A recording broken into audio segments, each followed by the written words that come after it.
I do feel it's been slightly pernicious in terms of segmenting employees and labelling them. While that may be good for the people who are labelled as excellent, it's not so good for people who are labelled as average or non-average. And I think that has been a big error in how companies often manage their talent.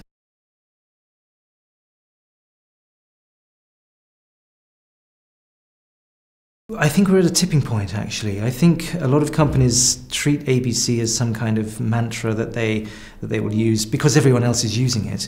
I think at the moment, because organisations are looking for solidity, consistency and so on, I think you don't often get that with A players. I think they're looking for the next role, the next position, the next organisation.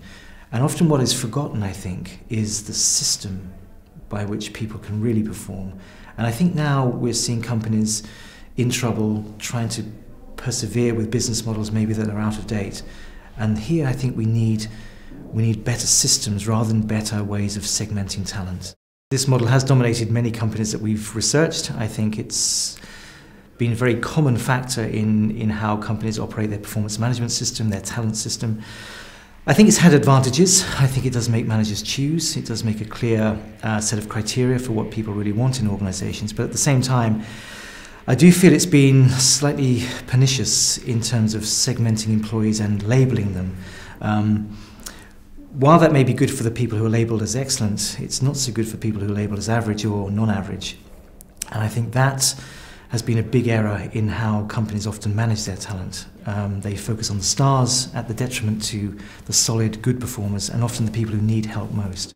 I think this is not an either-or. I think we can retain segmentation provided that we do not ignore the solid, good performers and also people who need help most. I think if we can redress the balance somehow, for example, a number of companies that we know are introducing what is called total workforce management systems. So looking at the whole workforce, making sure that every need is developed. Now, many companies can't afford to do that or don't have the time to do that, but those companies which can't do that, we do find a drop-off in performance at lower end and particularly at the middle end.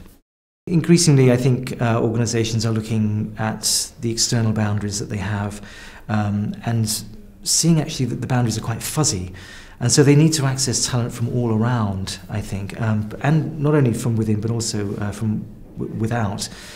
And I think again that requires a different look at talent. I think that in a way making sure that one has strong talent pools inside the organisation. Often one is hoarding talent inside the organisation. I think these models are becoming slightly outdated now. I think companies need to be flexible and fluid and be able to take talent, not necessarily within the contractual bounds of the company, but to interact with relationships across companies to really make talent work.